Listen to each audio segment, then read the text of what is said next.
548페이지입니다. 구약성경 548페이지 열왕기상 18장 16절에서 29절. 우리 합독은 17절에서 21절까지입니다. 21절 17절에서 21절 17절입니다. 엘리야를 볼 때에 아합이 그에게 이르되 이스라엘을 괴롭게 하는 자여 너냐? 그가 대답하되 내가 이스라엘을 괴롭게 한 것이 아니라 당신과 당신의 아버지의 집이 괴롭게 하였으니 이는 여호와의 명령을 버렸고 당신이 바알을 따랐음이라. 그런즉 사람을 보내 온 이스라엘과 이세벨의 상에서 먹는 바알의 선지자 450명과 아세라 선지자 400명을 갈멜산으로 모아 내게로 나오게 하소서. 아합이 이에 이스라엘의 모든 자손에게로 사람을 보낸 선지자들을 갈멜산으로 모으니라. 엘리야가 모든 백성에게 가까이 나아가 이르되 너희가 어느 때까지 둘 사이에서 머뭇하려느냐?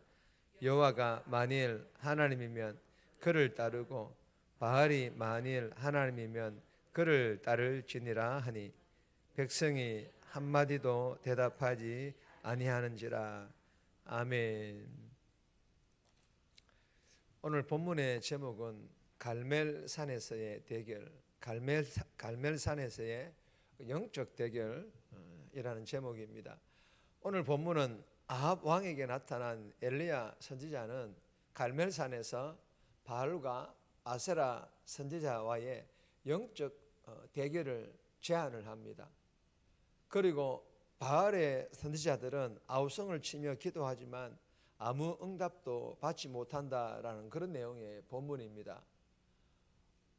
오늘은 본문 전체 중에서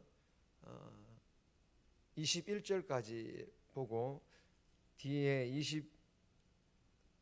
24절 한 절 말씀 간단하게 좀 나누도록 그렇게 하겠습니다. 오늘 이 본문이 우리에게 주신 첫 번째 교훈입니다. 믿음으로 당하는 괴롭힘을 견디라. 믿음으로 당하는 괴롭힘을 견디라라는 그런 교훈입니다. 16절에서 19절까지인데 18절 말씀 보시면 그가 대답하되 내가 이스라엘을 괴롭게 한 것이 아니라 당신과 당신의 아버지의 집이 괴롭게 하였으니 이는 여호와의 명령을 버렸고 당신이 바알들을 따랐음이라. 여러분, 이 아합 왕은 엘리야 선지자를 이스라엘을 괴롭게 하는 자라고 부르는데 이게 무슨 말일까요?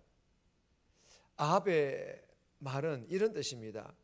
엘리야가 하나님을 너무 잘 믿으니, 그리고 이스라엘 백성들에게도 하나님을 제대로 잘 믿을 것을 가르치니 엘리야에게뿐만 아니라 이스라엘 백성들에게도 핍박이 주어지기 때문에 너 때문에 이스라엘 민족과 이스라엘 백성들이 고통을 받음으로 엘리야 너가 이스라엘을 괴롭히는 자라고 그렇게 말하고 있는 것입니다.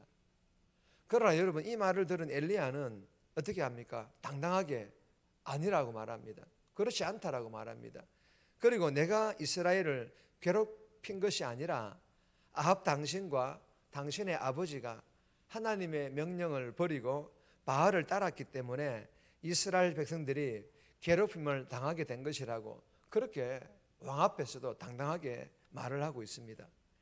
그리고 아합은 비의 신인 바알을 노엽게 하여 노하게 하여서 이스라엘 민족과 백성들을 괴롭게 만든 주범이 엘리야이기 때문에 엘리야를 죽여야만, 이 엘리야를 죽여야만 비를 내릴 것이라고 그렇게 믿고 있었습니다. 그러나 사실은 정반대입니다. 가뭄을 초래한 주범은 아합 왕이고 그 원인은 아합의 우상 숭배였기 때문입니다. 그러므로 아합 왕이 하나님의 선지자들을 죽이고 대신 세운 이 바알과 아세라 선지자들을 죽여야만 가뭄이 끝이 납니다. 여러분, 오늘 이 본문이 우리에게 주시는 교훈이 무엇입니까? 하나님을 제대로 믿음으로 인하여 당하게 되는 이 괴롭힘은 당연한 것이기 때문에 원망과 불평이 아닌 잘 감당할 수 있게 해달라고 기도함으로 잘 이겨내어서 나의 믿음이 연단되어질 뿐만 아니라 때가 되어져서 복음의 선한 영향력을 끼쳐서 괴롭혔던 자들이 예수를 믿게 되는 놀라운 역사를 경험할 수 있기를 주님의 이름으로 축복합니다. 두 번 주시는 교훈입니다. 머뭇거리지 말라. 머뭇거리지 말라라는 그런 교훈입니다. 20절에서 24절까지인데 21절 말씀 보시면 엘리야가 모든 백성에게 가까이 나아가 이르되 너희가 어느 때까지 이 둘 사이에서 머뭇하렸느냐. 여호와가 만일 하나님이면 그를 따르고 바알이 만일 하나님이면 그를 따를지니라 하니 백성이 말 한마디도 대답하지 아니하는지라.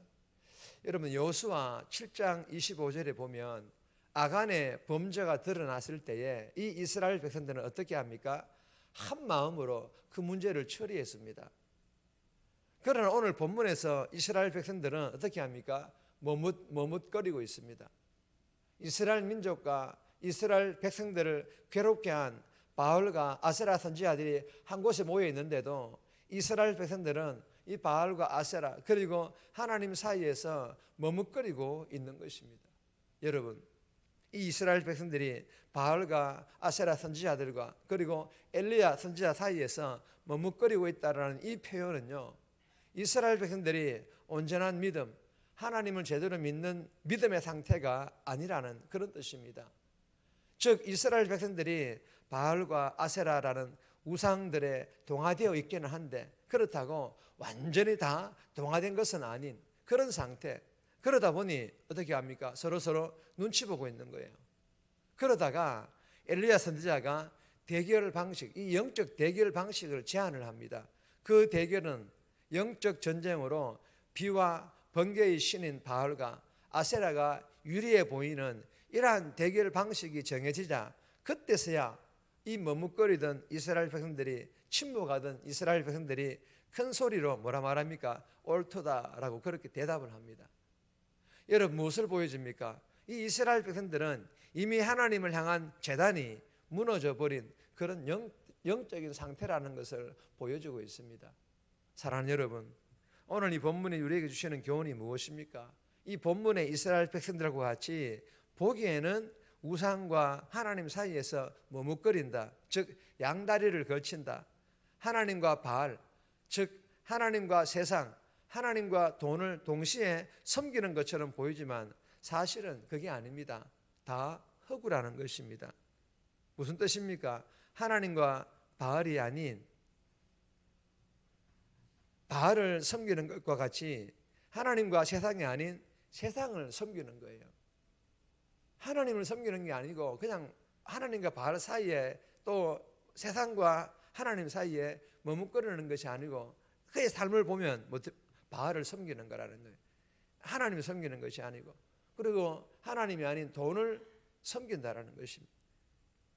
여러분 우리가 이 새벽에 이 주신 이 교훈을 마음판에 잘 새겨서 우리가 오늘 하루도 세상이 아닌 돈이 아닌 하나님만을 제대로 잘 믿고 섬기며 그 하나님과 함께 동행하는 그런 복된 삶 살아갈 수 있기를 주님의 이름으로 축복합니다. 세 번째 주시는 교훈입니다. 하나님의 능력은 조건과 상관이 없다. 하나님의 능력은 조건과 상관이 없습니다. 22절에서 25절까지인데 간단하게 보겠습니다. 엘리야는요 바알 선지자들에게 먼저 재물을 선택하게 하고 대결 장소도 바알의 중요 성지로 정하게 합니다. 그리고 그들의 수적 우세에도 그들의 주특기인 불을 대결 종목으로 삼아서 무려 약 6시간 동안 먼저 기도하도록 기회를 주었습니다. 그리고 그들은 아합왕과 백성들의 그 전폭적인 지지를 받고 있습니다.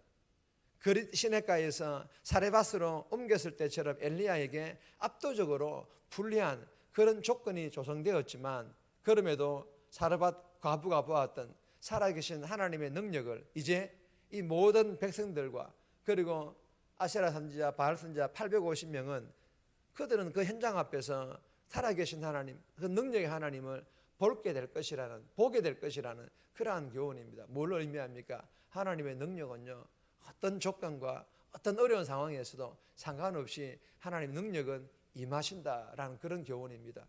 저와 여러분들 오늘 하루를 살아갈 때에 세상을 보면 우리에게는 다 불리한 조건입니다. 우리가 하나님을 제대로 잘 믿을 수 있는 그런 상황들이 별로 없습니다.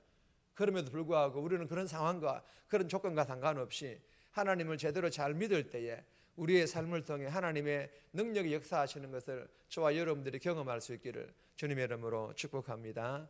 네 번째 교훈은 제목만 읽습니다. 죽은 씨는 응답하지 않는다. 죽은 씨는요 응답하지 않습니다.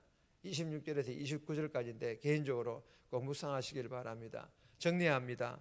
하나님을 제대로 믿는 믿음으로 당하게 되는 괴롭힘을 원망이 아니라 잘 감당함으로 믿음이 연단되어지고 때가 되어 괴롭힌 자들이 예수를 믿게 되는 그런 기적을 경험하게 해달라고, 오늘 하루도 세상이 아닌 돈이 아닌 하나님만을 제대로 잘 믿고 섬기며 하나님과 동행하는 그런 복된 삶 살아가게 해달라고 이 새벽에 기도하며 오늘 하루도 살아갈 수 있기를 주님의 이름으로 부탁드립니다.